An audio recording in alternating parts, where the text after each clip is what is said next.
सनातन धर्म का सबसे बड़ा बीज शंकर भगवान का एक लोटा जल सारी समस्या का हल। ये सनातन धर्म का सबसे बड़ा बीज बोया गया है कि भगवान के मंदिर जाना हमको शुरू करा, और हम सनातनी भाव को जब जागरूक कर लिए तो ये निश्चित है कि आने वाली पीढ़ी को हमको ज्ञान नहीं देना पड़ेगा, वो स्वयं आपको देखकर मंदिर जाना प्रारंभ करेगी और शिव भक्ति में डूबेगी। तो उसको किसी के चरण नहीं पकड़ना पड़ेगा।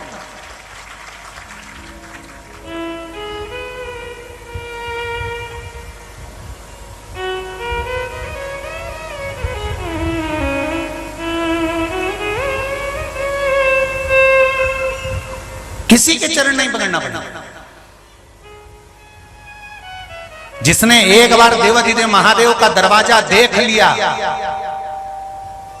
भगवान शंकर के मंदिर का द्वार जिसने देख लिया, उसका दरवाजा यमराज बड़ी मुश्किल से देख पाता है।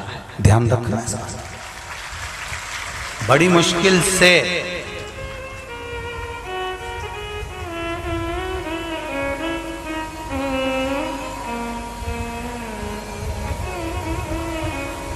बस उसका स्मरण करो। भगवान कृष्ण के गुरु हैं श्री सांदीपनी बाबा। कैसे बन गए गुरु? वो भी त्रिलोकी का नाथ भगवान जगन्नाथ, और जगन्नाथ भगवान कृष्ण के गुरु और सांदीपनी ऋषि। सोचो जरा,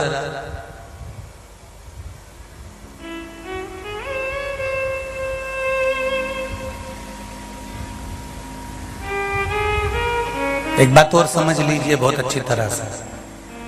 गुरु मंत्र जो दिया जाता है वो 3-4 तरह का होता है क्या?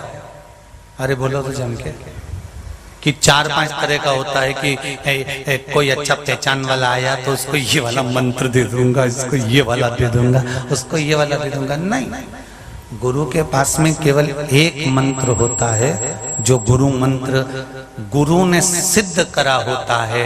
अपने एक आसन पर बैठकर भगवान की भक्ति को धारण कर कर जो गुरु उस मंत्र को सिद्ध कर लेता है, वही मंत्र गुरु आपके कानों में प्रदान कर देता है कि इस मंत्र का जाप तुम भी करो और अपने जीवन को सार्थक बनाओ। दे दे। देव ऋषि नारद गुरु मंत्र नहीं लिए, नुगरे कहलाए, और नुगरे कहलाए तो भगवान देव ऋषि नारद ने कहा कि मेरे जाने के बाद गोबर लिपा गया, ये मुझे अच्छा नहीं लगा, मेरे जाने के बाद पोछा लगे, ये अच्छी बात नहीं है। आज भी हमारे सनातन हिंदू धर्म में रीति है, अगर घर में से घर का सदस्य जब घर से बाहर निकलता है तो झाड़ू पोछा नहीं लगाया जाए।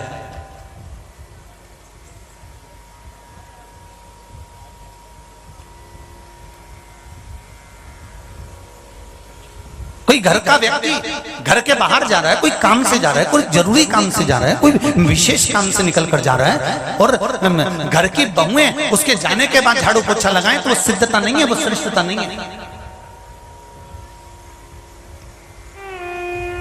किसी के जाने के बाद झाड़ू पोछा कब लगता है?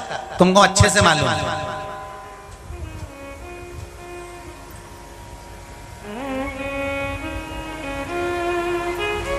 आंसुड़ा ढलकाती जाए और झाड़ू पोछा लगाती जाए। ये कब लगता है? जब कोई अच्छे से ही चला जाता है, तब झाड़ू पोछा। सनातन हिंदू धर्म की आज भी रीति है, कोई जाता है घर से, अपने घर का व्यक्ति सदस्य कोई विशेष कार्य के लिए जा रहा है तो झाड़ू पोछा नहीं लगना चाहिए। थोड़ी बाद में या तो पहले लगाओ या फिर आधा 1 घंटा रुक जाओ, उसके बाद में लगाइए।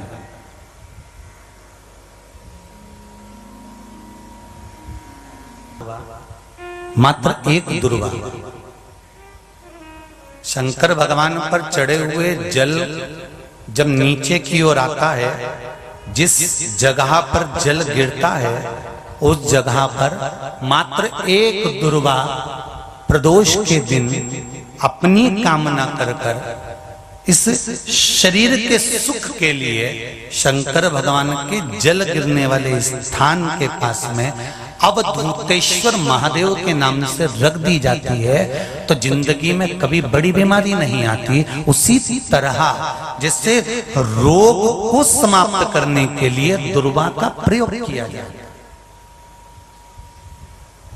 आप लोगों ने पूर्व में जो शिव महापुराण की कथा कुबेरेश्वर बाबा की धरा से करी थी वो आप लोगों को ध्यान में होगा। दुर्वा कैसे उत्पन्न हुई थी, दुर्वा का महत्व क्या है, कितनी दुर्वा चढ़ाना चाहिए, कैसी दुर्वा चढ़ाना चाहिए, दुर्वा की उत्पत्ति कहां से हुई है, दुर्वा तोड़ने के बाद पानी में डालने के बाद फिर हरी हो जाती है, इसका क्या कारण है, दुर्वा गणेश जी को क्यों चढ़ाई जाती है, शंकर जी को दुर्वा किस स्थान पर चढ़ाई जाती है, ये सारी कथा आपको पूर्व में इसी कुबेरेश्वर बाबा के पावन धरा से सुना चुके हैं जो टीवी पर डली हुई है। कभी आपने नहीं सुनी हो तो यूट्यूब पर से दुर्वा शिव महापुराण की कथा आप निकाल कर उसको श्रवण कर सकते हैं।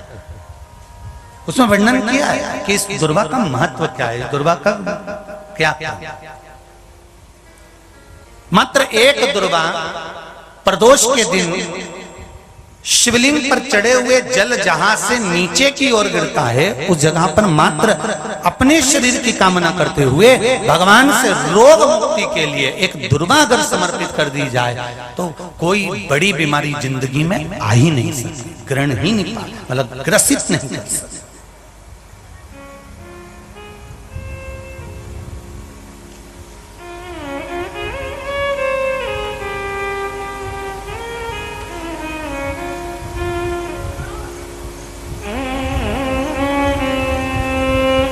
एक और अच्छी बात है, बहुत ध्यान लगाकर सुनिएगा जरा।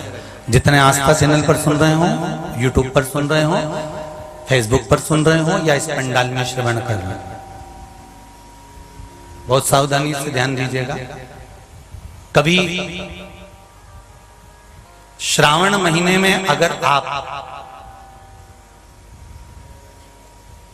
शंकर जी के मंदिर में जाएं और शिव मंदिर किसी वृक्ष के नीचे हो, बट वृक्ष के नीचे हो, चाहे पीपल के वृक्ष के नीचे हो, चाहे वो आंवले के वृक्ष के नीचे हो, चाहे वो बेलपत्री के वृक्ष के नीचे हो, चाहे वो शमी के वृक्ष के नीचे हो, चाहे जिस वृक्ष कोई भी वृक्ष के नीचे अगर कोई शिवालय है, शंकर जी का कोई मंदिर या शंकर जी का कोई शिवलिंग रखा हुआ है,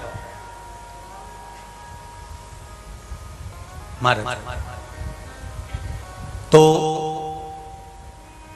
एक दुर्वा किसी भी श्रावण महीने में तुम जब भी किसी शिवालय में जाएं जिस वृक्ष के नीचे शिवलिंग हो, उस शिवलिंग पर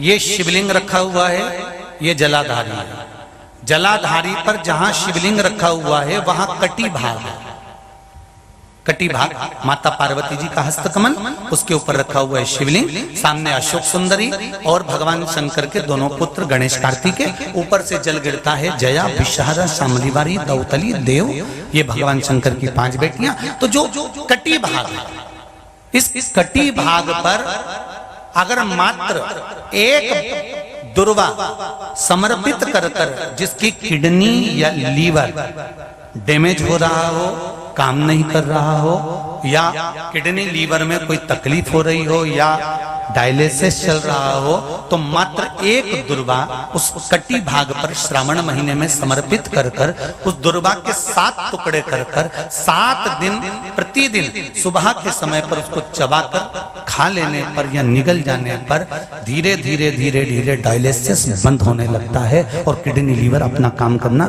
प्रारंभ कर देते हैं। दुर्वा कोई साधारण नहीं है।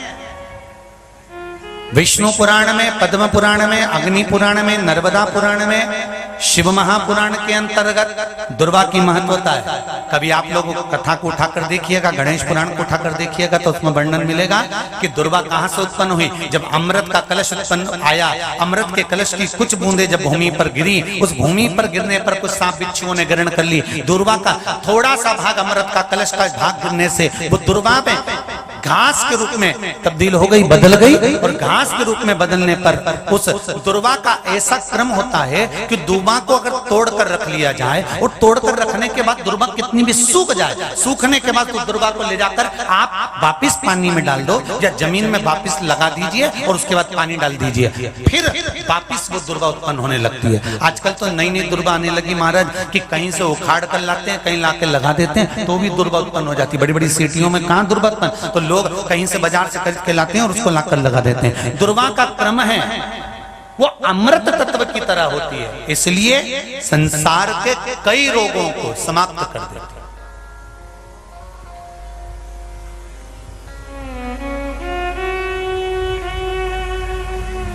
कई रोग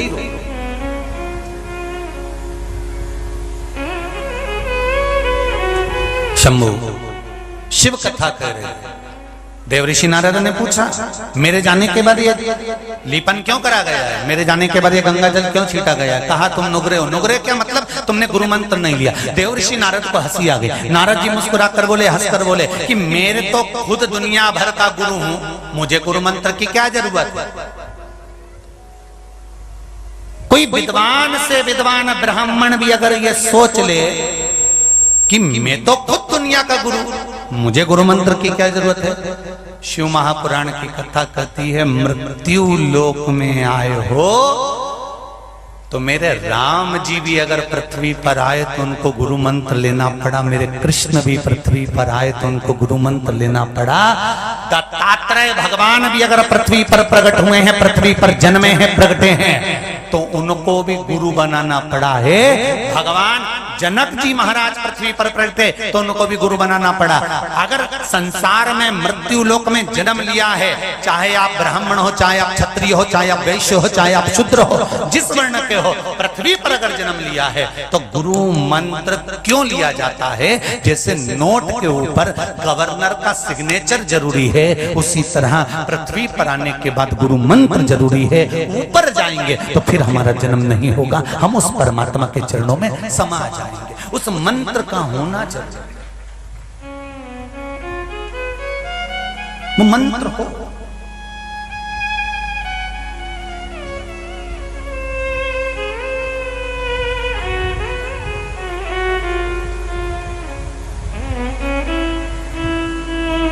पिछली गुरु पूर्णिमा के समय की शिव महापुराण में एक बात कही थी।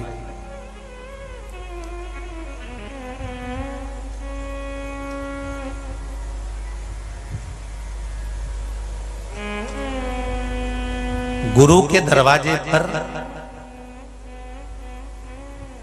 जाकर आप कुछ मत बोलो, केवल गुरु के सामने पहुंच गए और उसकी दृष्टि ही पड़ गई। वो मंत्र जपे, स्मरण करे, भजन करे, केवल दृष्टि ही पड़ गई, उतने में शिष्य का कल्याण। नहीं चाहिए कुछ नहीं, केवल गुरु की दृष्टि ही पड़ गई तो ही। नारद जी ने पूछा मैं गुरु मंत्र किससे लूं? मैं तो खुद गुरु। देव ऋषि नारद कहते हैं देवताओं का ऋषि हूं मैं, मुझ में उतना बल है कि मुझे गुरु मंत्र की जरूरत नहीं है। भगवान कहने लगे यही तो दुनिया के लोगों की सोच है। वो सोचते हैं हम मम्मी कहाँ की बात करते हो? आज के जमाने में मैं डॉक्टर, मैं इंजीनियर, मैं कलेक्टर, मैं एसपी, मैं मंत्री, मैं संतरी, मेरे पास ये पद है, मैं इस कुर्सी पर बैठा हूँ, मेरे नौकर इतने सारे, मैं इतना पढ़ा लिखा, मैं इतना विद्वान, और तुम कहती हो कि गुरु मंत्र लेना जरूरी है। इस गुरु मंत्र का करेंगे क्या? ये गुरु मंत्र क्या काम आएगा? ये आज नहीं, जब प्राण छूटने का समय आता है, पूरा परिवार तुम्हें छोड़कर दूर बांस में बांधकर तुम्हारी खोपड़ियां फोड़ रहा होता है, और तुम्हारी हड्डियां जब आगी में चटर चटर कर कर जल रही होती है, तक कोई दूसरा उस चिता की अग्नि के पास नहीं आता। जिस गुरु से तुमने मंत्र लिया होता है वो गुरु मंत्र उस अग्नि के चारों तरफ फेरी लगाना प्रारंभ कर देता है और उस जीव को ले जाकर परमात्मा तक छोड़ देता है। वो मंत्र की वो मंत्र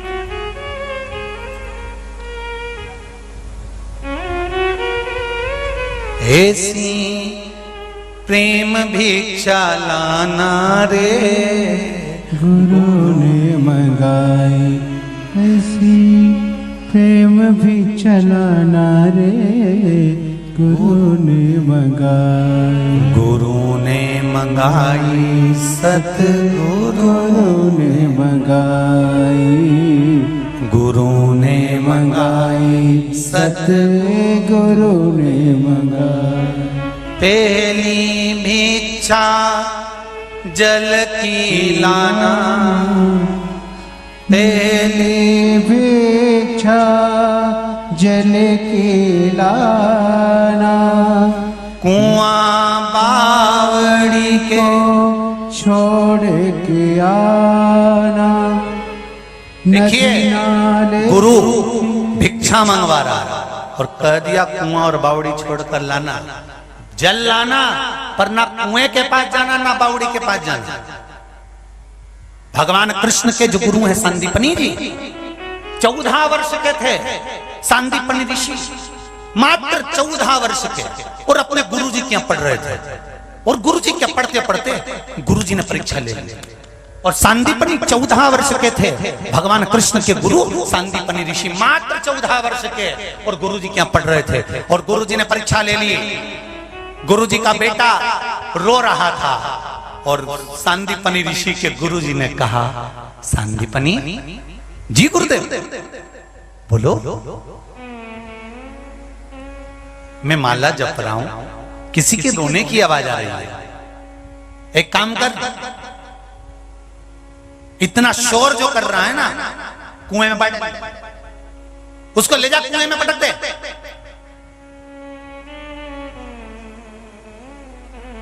चौदह साल के संदीपनी ऋषि गुरु जी के बेटे को उठा लिए।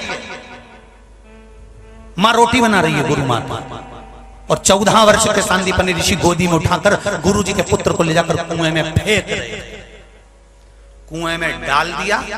इतने में गुरु माता ने देखा, आवाज लगा दी, अरे मेरा पुत्र गया, अरे मेरा पुत्र गया, दौड़ो जल्दी से। शिष्य बाकी के बैठे थे सब दौड़ कर गए और बच्चे को तुरंत उठाकर कुएं में से निकाल कर बाहर लेकर आ गए। बच्चा नहीं मरा, बच्चा नहीं मरा, पर 14 वर्ष के संदीपनी ऋषि को 7 के शिष्य जो मारना चालू करे कि ये तो पगला गया है, पागल हो गया है, बावरा हो गया है, मूर्ख हो गया है। बताओ, गुरुजी के बेटे को कुएं में डाल दिया, गुरुजी के पुत्र को कुएं में डाल दिया। गुरुजी के कानों में शब्द गया कि मेरे संदीपनी को मारा जा रहा है। गुरुजी दौड़कर बाहर गए और दौड़कर जाकर कहा, अरे क्या कर रहे हो, कर क्या रहे हो तुम, ये क्यों मार रहे हो उसको? आपके बेटे को कुएं में डाल दिया इसने, मर जाता, हमने बचा लिया और दिया धर कर। गुरुजी ने कहा, तुम्हारा गुरु भाई है, जिस गुरु के पास तुम शिक्षा ग्रहण कर रहे हो उस गुरु के पास में ये भी शिक्षा ग्रहण कर रहा है। ये गुरु भाई है, छोड़ो इसको, मत मारो। संदीपनी को छोड़ दिया। परीक्षा देखिए कितनी प्रबल, कितनी प्रबल परीक्षा है। दिन निकल गए,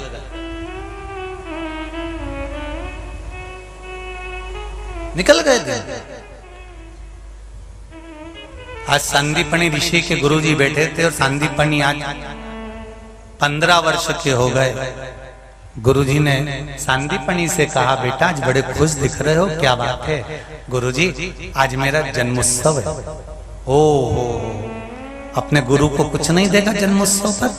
गुरुजी दंडवत करता हूं, बोलो क्या चाहिए? तेरी गुरु माता जिस रसोई घर में भोजन बनाती है ना, उस घर का जो छप्पर है ना, उसमें आग लगाया। जन्मदिन का गिफ्ट छप्पर में आग। 15 वर्ष के सांदीपनी ऋषि उठे और सांदीपनी बाबा चले और गुरु जी की आज्ञा का पालन कर कर गुरु माता नीचे भोजन बना रही और छप्पर में आग लगा दी। शिष्यों ने देखा, बताओ ये तो सही में ही पगला हो गया रे, सही में पागल।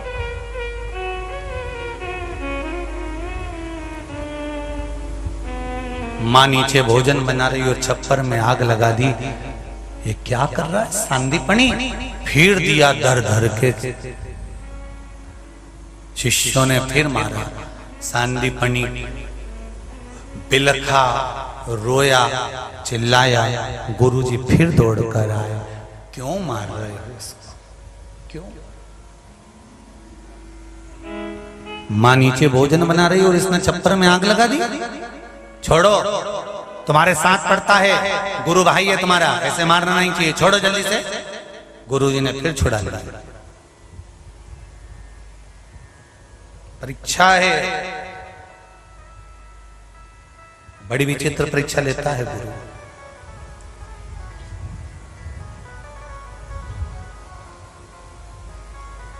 बहुत परीक्षा लेता है गुरु। परीक्षा बिना फिर कहेंगे कॉपी में लिखना शिष्य का काम,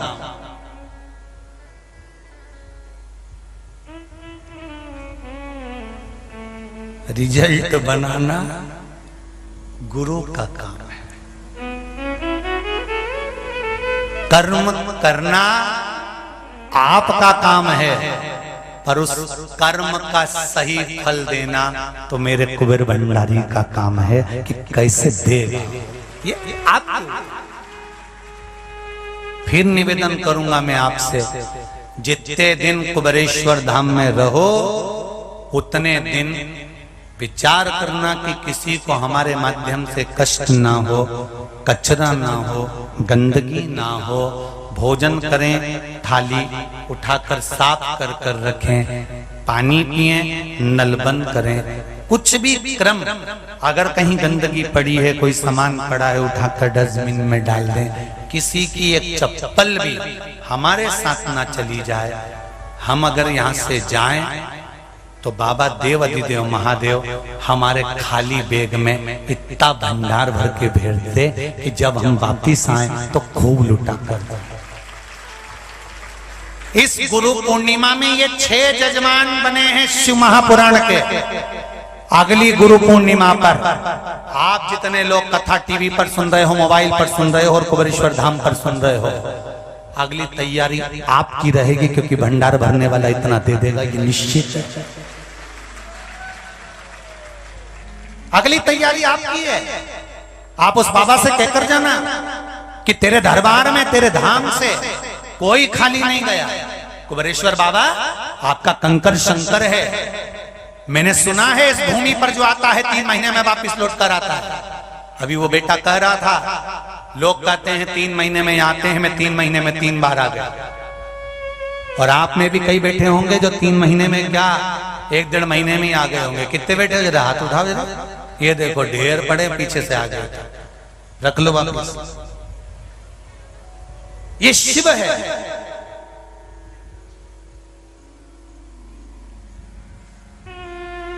उससे दिल से कहो,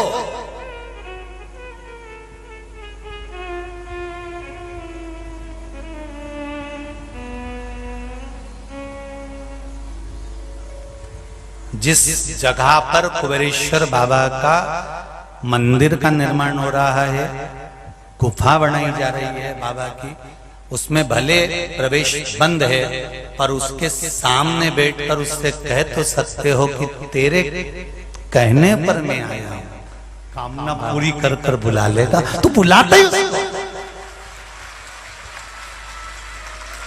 लोग ये भोपाल और इंदौर रोड से डायरेक्ट गाड़ी लेकर निकल जाते हैं, अंदर तक नहीं आ पाते बाबा जब तक नहीं बुलाता। वो बुलाता ही उसको है अंदर।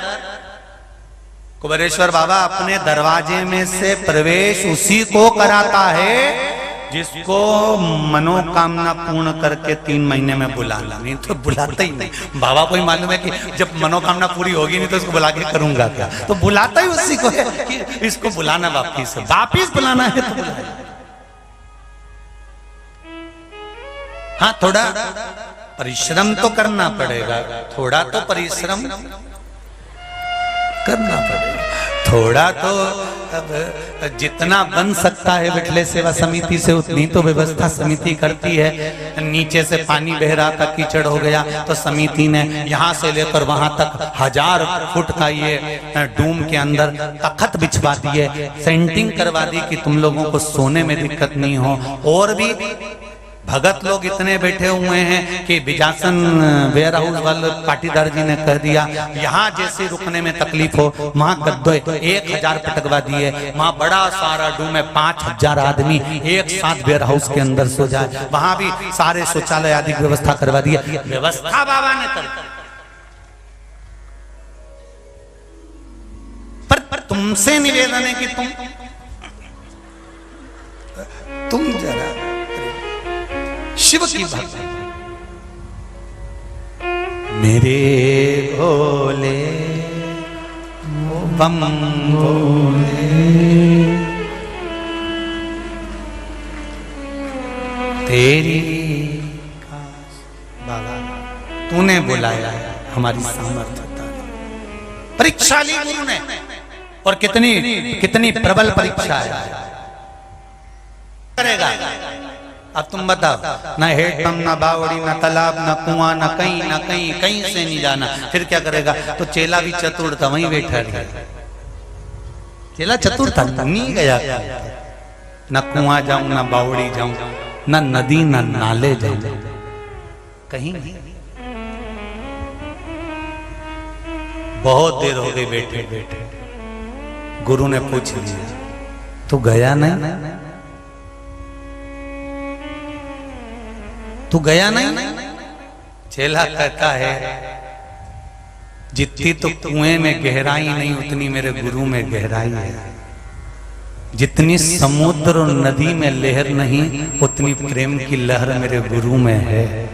तो क्यों नदी नाले के पास जाऊंगा, जब मेरा गुरु इतना बलवान है तो गगरी यहीं भरा जाएगी। क्यों द्वार, क्यों जाऊं किसी के दरवाजे पर?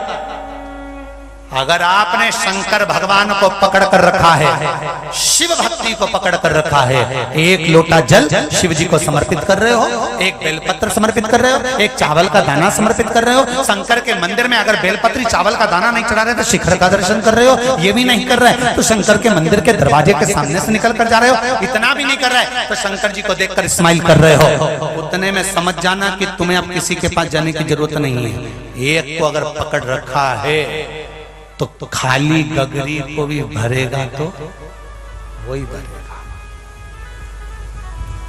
किसी ने हमसे कहा कि हम किसी गुरुजी से गुरु मंत्र नहीं लिए हैं तो हम क्या करें? हमने कहा गुरु मंत्र लेना जरूरी है। अगर गुरु मंत्र लेना जरूरी है तो हम तो हमारे परिवार से बाहर भी नहीं निकल सकते। क्या करें? क्या करा जाए?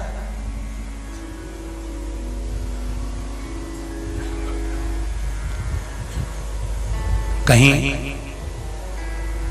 शिव कथा का स्मरण करा हो, राम कथा का स्मरण करा हो, भागवत कथा टीवी पर भी अगर श्रवण करी हो, मोबाइल पर भी श्रवण करी हो, तो उसमें भागवत का भी मूल मंत्र आता है ओम नमो भगवते।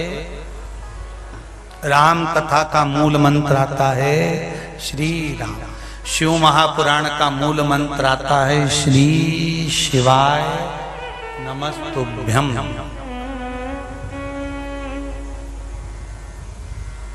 जब पुराण का मूल मंत्र आपके पास में है और आपने दिल से अगर स्वीकार कर लिया है तो ये समझ लो कि बाबा शंकर ने आपको गुरु मंत्र स्वयं प्रदान कर दिया है। भले ना गुरु शिव महापुराण की कथा नहीं है, इसका नाम है शिव गुरु शिव महापुराण की कथा। क्या है? जम के बोलो जरा।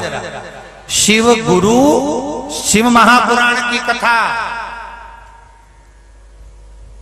जितने लोग शिव महापुराण की कथा सुन रहे हो, गुरु पूर्णिमा के पावन अवसर पर, श्रावण मेले के अवसर पर सुन रहे हो, ये हृदय में बिठा कर रख लेना कि शंकर रूपी गुरु हमारे जीवन में आ गया। शिव रूपी गुरु, कृष्ण रूपी गुरु, राम रूपी गुरु हमारे जीवन में उतर गए। सांदीपनी बाबा की जैसे परीक्षा हुई, ऐसी भगवान विष्णु ने नारद जी की परीक्षा ले ली। परीक्षा लेकर नारद जी ने कहा मैं और गुरु मंत्र, हाँ गुरु मंत्र तो लेना पड़ेगा। नारद जी ने पूछा कहाँ जाऊं, तो के पृथ्वी पर चले जा। पृथ्वी पर जाकर किससे मंत्र लूंगा? भगवान विष्णु ने कहा जाओ नारद, पृथ्वी पर कल सुबह सबसे पहला व्यक्ति जो मिले उसी से मंत्र ले लो। नारद जी तो भैया तैयार होके उन्होंने सोचा कहीं का विद्वान मिलेगा, सुबह सुबह तिलक छापा लगा के अच्छी जोरदार खूब बाल माल बढ़ा के कहीं का विद्वान महाराज मिलेगा। और नारद जी जैसे ही नीचे गए तो सवेरे से ही नारद जी बस मुंह ही धो रहे थे, इतने में उनको एक मछुआरा मिल गया, मछली पकड़ने वाला। नारद जी ने कहा हो गया कल्याण, ये मेरा गुरु जो मछली पकड़े, मछुआरा।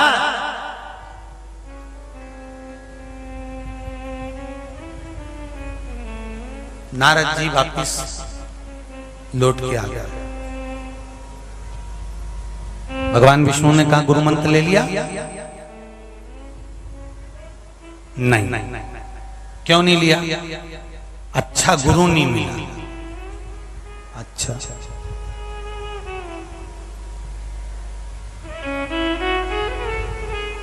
कई लोगों की जिंदगी निकल जाती है अच्छा गुरु ढूंढने में, क्योंकि खुद ही अच्छे नहीं है। लाल कलर का चश्मा लगाया और दुनिया के लोगों से कह रहे तुम्हारा चेहरा लाल लाल दिख रहा है। अरे ओ भेरू, काल रात्रि के हस्बैंड, जरा विचार तो करो, विचार करिए। चेहरा लाल दिख रहा है, ओहो तो तुम लाल क्यों दिख रहा है? ना खून पीले पीले दिख रहा है, तेरी आंख पीली पीली हो रही है, जिसको देखे उससे के पीलिया हो गया। ये तो लाल लाल दिख रहा है, लाल चश्मा लगाया लाल दिख रहा है, पीला चश्मा लगाया पीला दिख रहा है। हम भी विचार करके बैठे, कहीं का अच्छा गुरुजी मिलेगा ना तब मैं गुरु मंत्र लूंगा, जब अच्छा गुरुजी मिलेगा ना तब मैं गुरु दीक्षा लूंगा, जब कोई अच्छा गुरु मिलेगा तब मैं गुरु मंत्र लूंगा।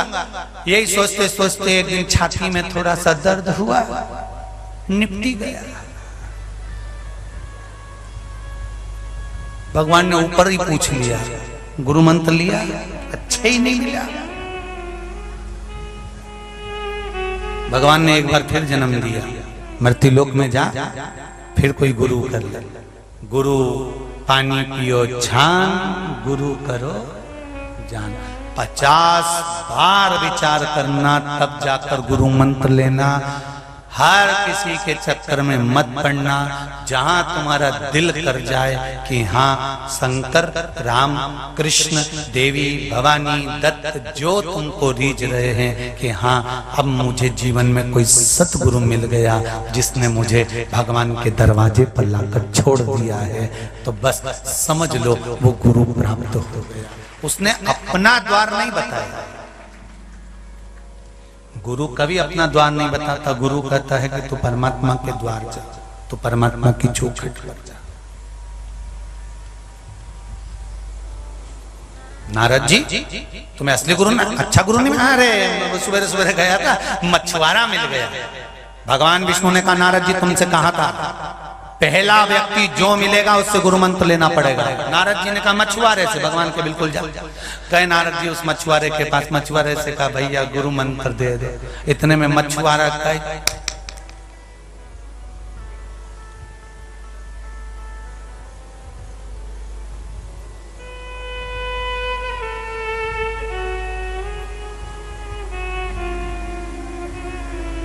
नारद जी एक जगह बैठ गए चुपचाप। वो नाव लेके चले गया मछली पकड़ने। फिर आ गया नारद जी, फिर उठ के आ गए। गुरु मंत्र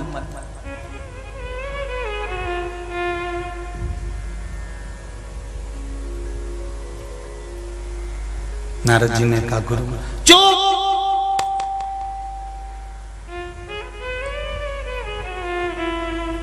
नारद जी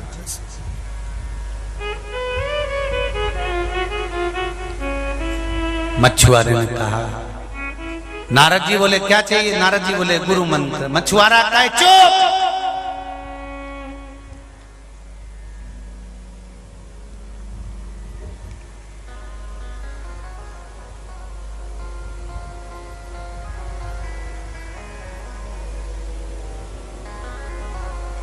नारद जी ने कहा मंत्र। मछुआरा बोला भी दिया तो। नारद जी ऊपर चले गए वापिस भगवान विष्णु का श्रीमन नारायण। भगवान बोले आ गए नारद जी? हाँ। गुरु मंत्र मिल गया? हाँ। मिल गया? हाँ। ऐसा मिला है कि भगवान तो कभी मिल ही नहीं सकता उस मंत्र के बल।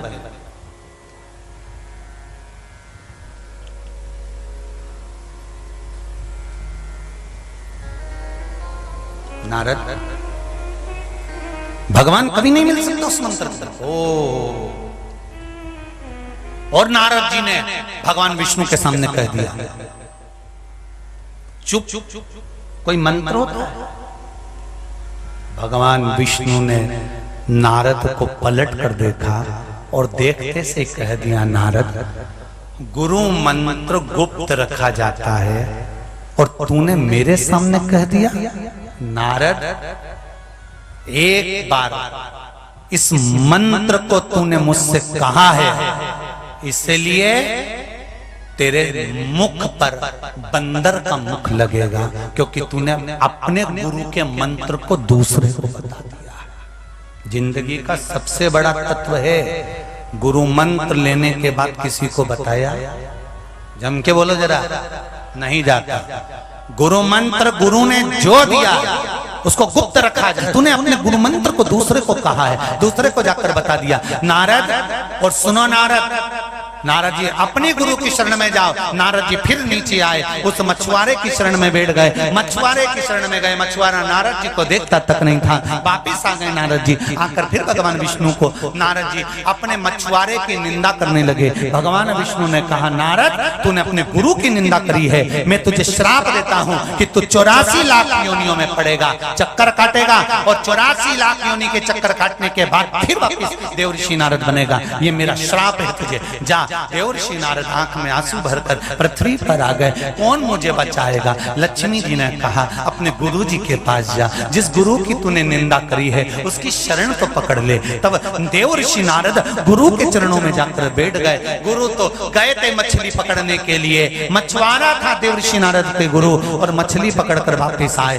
नारद जी ने चरण पकड़ लिए। भैया ए गुरुदेव कुछ कृपा कर दो। चरण पकड़े तो नारद जी चरण नहीं छोड़ रहे। उसकी मछलियां लेकर जाना था, देरी हो रही थी। उसने कहा क्या हो गया बोल तो। मेरा पांव पकड़ कर बैठा। क्या हो गया? मुझे 84 लाख योनि के चक्कर काटूंगा तब जाकर पार लगूंगा। तो इतने में मछुआरे ने कहा, इसमें कौन सी टेंशन वाली बात है कि 84 लाख योनि के चक्कर काटेगा तब देवऋषि नारद बनेगा, उसमें कौन सा टेंशन है? तो क्या टेंशन ये 84 लाख योनियां काटने में कितनी जिंदगी निकल जाएगी?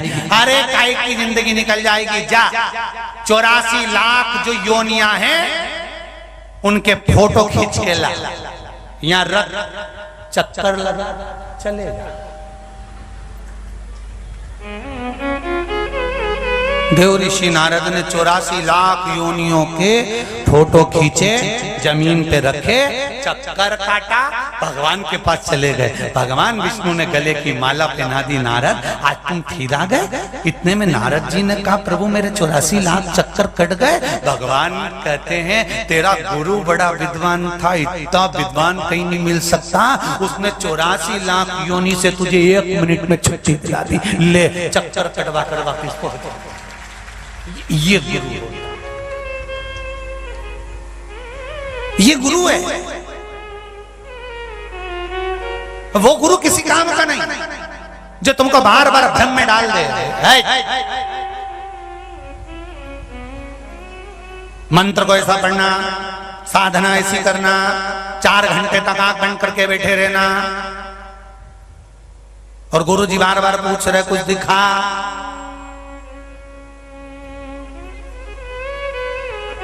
कुछ दिखा, क्या दिखा? कुबेरेश्वर धाम पे मुक्ति बनी है।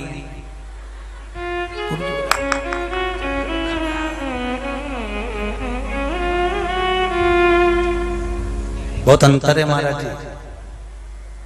बहुत जगह पर आप जाओगे, लोग आपको बिठाएंगे, आंख बंद करके बिठा देंगे, परंतु शिव महापुराण की कथा कहती है कि मेरे भगवान के द्वार पर जाना तो आंख बंद करके मत बैठना, उससे नैन मिला लेना।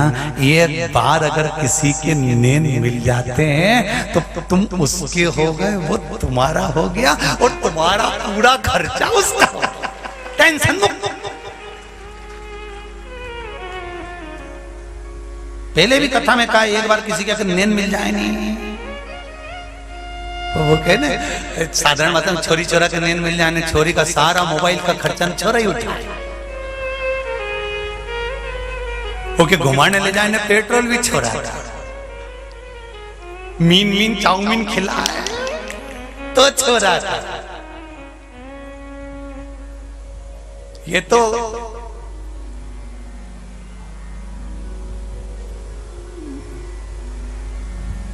फोड़ फोड़ के खाते, पानी भर भर के, वो भी छोड़ सब खाई जा, पैसा धेला। एक बार नैन मिले, खर्चा उसका हो गया, वो उठाए। एक बार तुम शंकर से नैन मिला लो, परिवार उसका हो गया, फिर वो उठाए, वो जाने अपने को क्या करना है। परीक्षा लेगा गुरु, परीक्षा बिना लिए बिना छोड़ता नहीं है गुरु।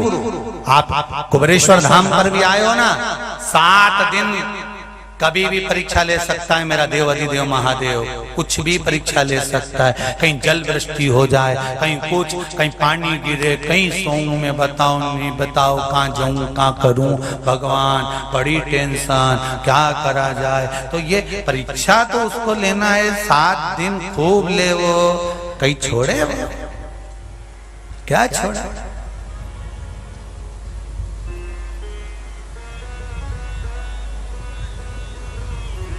अभी सागर में कथा थी, इससे पहले कैसरवाणी जी कथा करवाए, तो वहां कथा चल रही, भीड़ बहुत आ गई। भीड़ आ गई तो आधे से ज्यादा लोग तो पानी का टैंकर के नीचे घुस के बैठा था।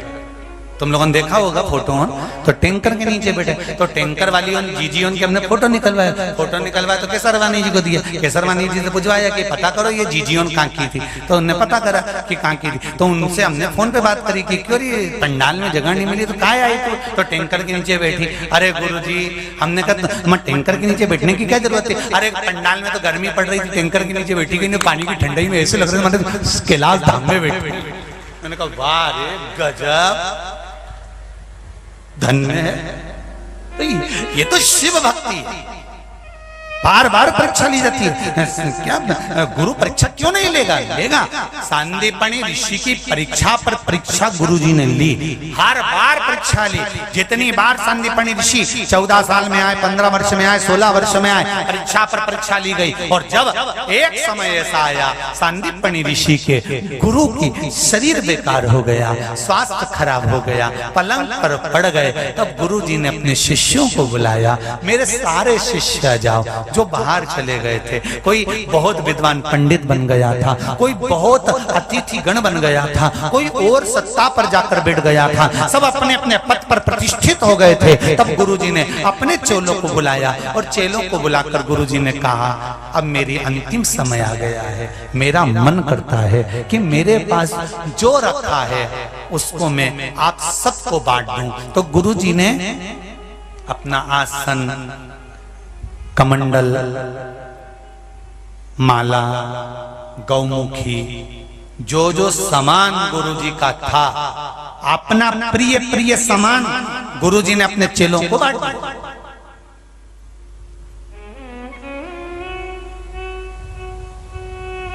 संदीपनी बाबा दरवाजे पर खड़े थे, एक एक को अंदर भेज रहे थे, जाओ गुरुजी बुला रहे हैं, जाओ गुरुजी बुला रहे हैं, जाओ गुरुजी बुला रहे हैं। आखिरी में सांदीपनी ऋषि पहुंचे गुरुजी के पास, प्रणाम करा, गुरुदेव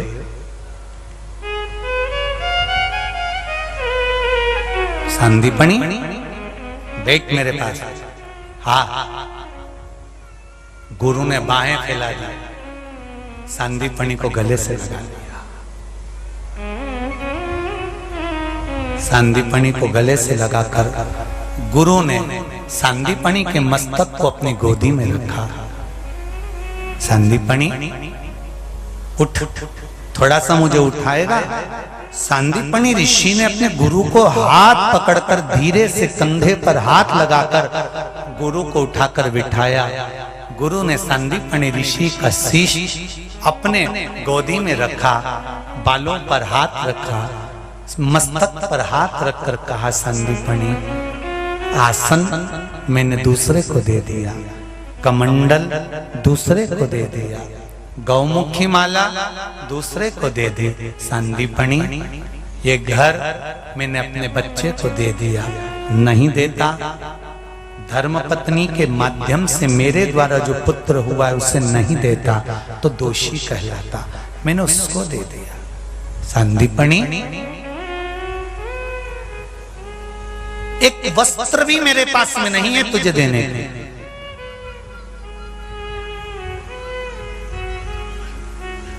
सांदीपनी आज मेरे पास देने के लिए एक वस्त्र भी नहीं है तेरे को।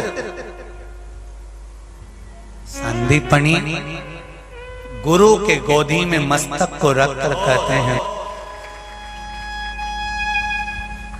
गुरु के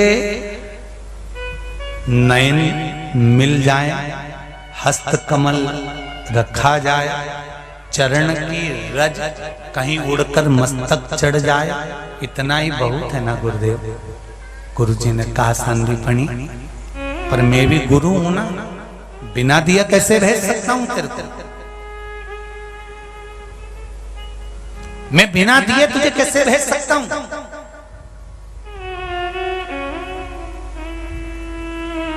जिसको तुमने गुरु मान लिया ना, जिसको एक बार दिल से तुमने गुरु मान लिया कि अरे मिल गया गुरु, और ऐसा मिला है कि अब छूटेगा नहीं, ये निश्चित है, भले मंत्र नहीं लिया, उस गुरु को अगर गुरु मान लिया है, और जिस दिन उस गुरु का दीदार हो जाता है ना, आंखों से जल बहने लगता है।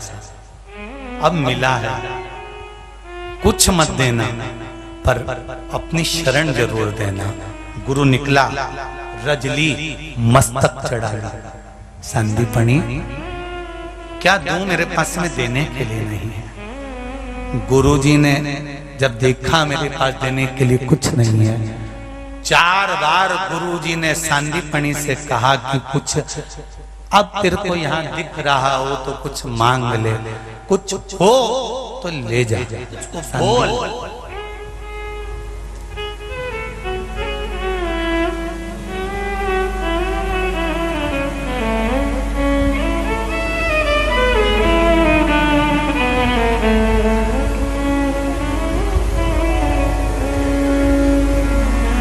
क्या दूं मैं तुझको?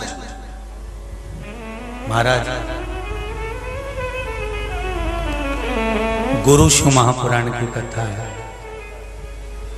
हम जब छोटे थे, गीताबाई पाराशर तो बैकुंठवास हो गया, उन्होंने कहा था गुरु मंत्र लिए बिना तो व्यासपीठ पर भी कोई नहीं बैठ सकता। कोई गुरु है तुम्हारा? नहीं। एक काम करो, मैं तुमको 12 रुपए देती हूं, इंदौर चले जाओ, लाल हॉस्पिटल के पास में सब्जी मंडी भराती है, वहां पर गोवर्धननाथ जी का मंदिर है, वहां पर मेरे गुरु रहते हैं श्री विठलेश राय काका जी, उनसे मंत्र ले गए। घर की परिस्थितियां ऐसी नहीं थी कि भरपेट भोजन भी मिल सके, ये आप सब जानते हो। कभी सीहोर यहाँ से दूर नहीं है, 9 किलोमीटर दूरी पर ही है कुबेरेश्वर धाम से। कभी मौका लगे पूछ लेना, नमक चौराहे पर सीहोर पंडित प्रदीप मिश्रा का घर कौन सा है, दिखा देंगे तुमको। टपारी टीन की बनी बता देगा कोई भी। नीचे पिताजी के भाइयों का परिवार था, ऊपर एक हॉल, एक कमरा जिसमें भोजन बनता और पूजन होती। इतना नहीं था कि घर से 2 पराठे बनाकर इंदौर तक ले जाए, गुरु क्या मंत्र लेने जाए। जब मंत्र लेने पहुंचे, गुरुजी ने मुखिया जी को कहा इनको स्नान कराकर मंत्र की तैयारी करो। मंत्र की तैयारी करी। मंत्र देने के लिए जब गुरुजी आए तो कहा तुम्हारे पास में पहनने के लिए वस्त्र नहीं है, आज गुरु दीक्षा हो। कुछ बैग में नहीं लाए हमने कहा गुरुदेव बैग नहीं है हमारे पास, वस्त्र नहीं, नूतन नहीं है हमारे पास। हमारे गुरु वापिस ऊपर गए, एक धोती लाए, उसको लपेटा हमारे तन पर। पहली धोती मेरे गुरु ने मेरे तन पर बांधी थी और दीक्षा देते समय मेरे गुरु की भी आंख में जल भरते हुए कहा यहां से वापिस काय से जाएगा, किराया है तेरे पास में? गुरुजी नहीं। इतना बड़ा पेड़ा बुलवाया, दोने में रखकर दे दिया। अंदर से गुरु माता को हवाई लगाकर कहा कुछ भेंट ला कर दो, ये सीहोर तक वापिस जाएगा। एक पोथी गुरुजी ने बांध कर दे दी और देकर कहा जहां इकट्ठा करेगा तेरे पंडाल छोटे पड़ते जाएंगे, ये मेरा। गुरु शब्द भारी शब्द होता,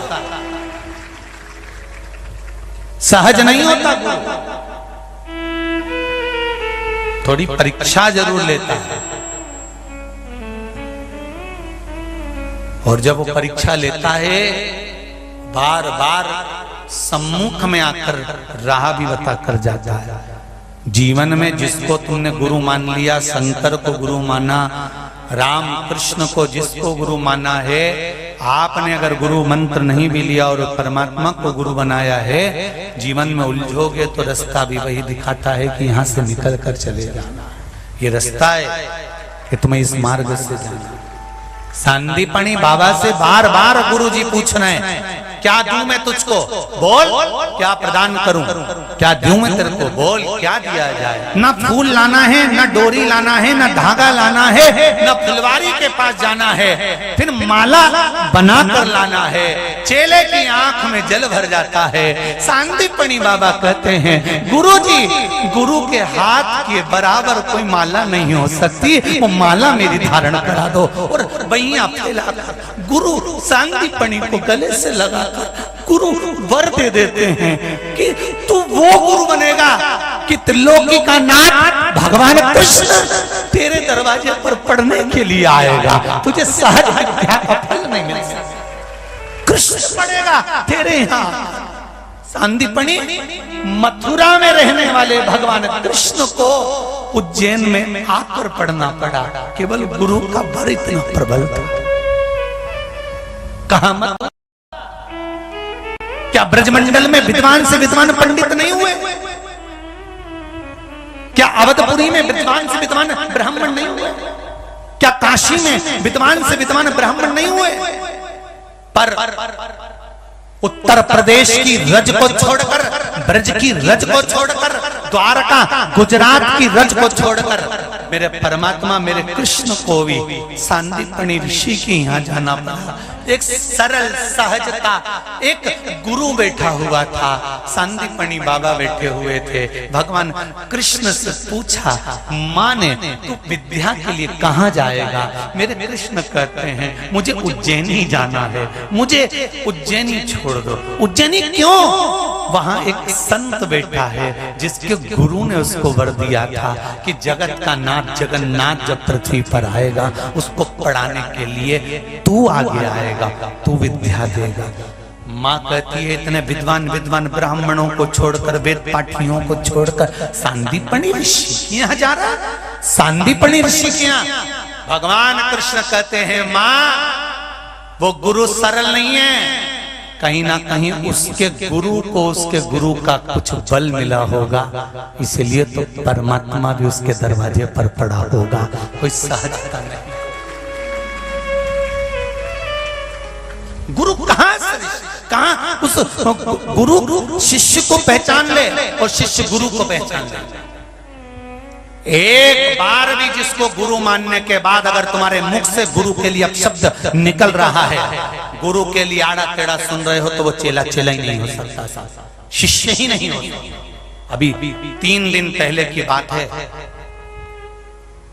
मनावर के पास में कोई गांव, माताएं पूजन करने गई होंगी, कोई व्यक्ति ने उनसे कह दिया क्यों ढोंग में लगे हो, महाराज के चक्कर में पड़े हो, शिव पुराण में ऐसा क्यों माथा पच्ची कर रहे हो, ये पशुपति व्रत का क्यों वर्णन कर रहे हो, क्यों दिया लगा रहे हो। उन 5 माताओं ने कानों पर हाथ रखा, बाहर आकर खड़ी हो गई, उनसे हाथ जोड़कर कहा तुम्हारे पांव पड़ते हैं, अगर हमारी पूजन करने से आपको तकलीफ हो रही है तो हम ये मंदिर नहीं आएंगे, पर एक निवेदन है कि शिव की निंदा मत करो, शंकर हमारा गुरु है, शिव हमारे गुरु के बराबर, हम क्यों निंदा सुने। शंकर की क्यों निंदा सुने।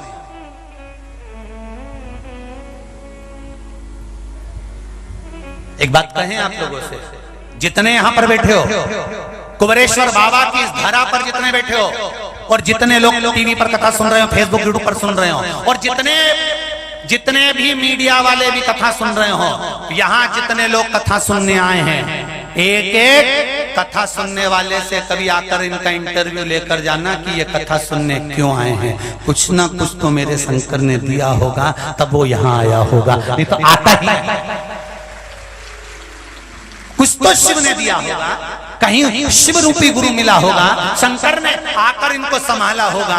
किसी की होटल खुलवा दी, किसी का दुकान, किसी की नौकरी चली गई थी, किसी की किडनी खराब हो गई, किसी का लीवर खराब हो गया, किसी को कैंसर जैसी बीमारी हो गई, डॉक्टर ने अंतिम समय दे दिया, किसी का जापा बिगड़ गया, किसी के यहाँ 7 साल तक औलाद नहीं हुई, किसी के यहाँ कुछ हो गया। शंकर को जब से पकड़ा है, शंकर का हाथ जब से पकड़ा है, तब से नीचे शंकर ने देखने नहीं दिया, वो आगे बढ़ाते चला जा रहा है, खींचता चला जा रहा है। ये शिव, ये शंकर है।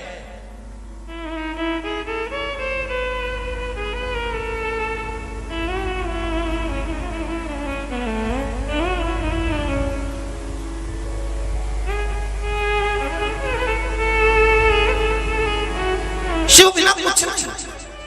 एक बार हम शंकर भगवान, हमारे तो सहज भाव है, चलते फिरते हमारा नियम है, श्री शिवाय नमस्ते। आप भी यहाँ पर आए हो, आपसे भी निवेदन है, भर पेट दोनों समय भोजन करो। सुबह 11 बजे से लेकर 1 बजे तक भोजन भंडारा चालू रहता है, 4 बजे के बाद में 7 बजे तक भोजन भंडारा चालू रहेगा। खूब पेट भर के भोजन करो, मना नहीं है, पर जितनी देर यहाँ रहो उतनी देर श्री शिवाय नमस्तुभ्यम जपो। एक बार हम पाठ कर रहे थे, ये इसमें 3रे नंबर के जजमान अभय दीपिका जी सारस्वत, इंदौर से, ये वकील हैं पैसे से, इंदौर हाई कोर्ट में वकील हैं, और ये लोग आए और हमारे पास में आकर बैठे और हम मंत्रमाला में लगे हुए थे, और इन्होंने आकर कहा गुरुदेव वो हम लोग बद्रीनाथ जा रहे हैं, केदारनाथ, यमुनोत्री, गंगोत्री। हमने कहा अभी गंगोत्री यमुनोत्री जा रहे हो? हाँ। हमने कहा ठीक है।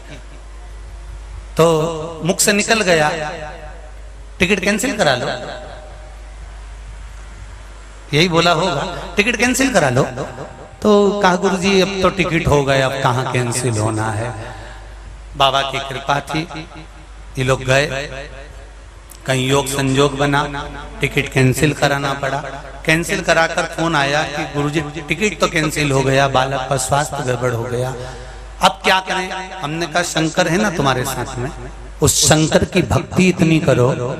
इंदौर से अगर बच्चे को कहीं दूसरी जगह रेफर भी कर दिया जाए तो घबराना मती, शंकर साथ जाएगा और शंकर वापस लाएगा। छोटे बच्चे को इंदौर से मुंबई भेज दिया गया, मुंबई भेजा था ना, छोटे बच्चे को इंदौर से मुंबई रेफर कर दिया, मुंबई रेफर करा तो वहां घबरा गए कि अब क्या होगा।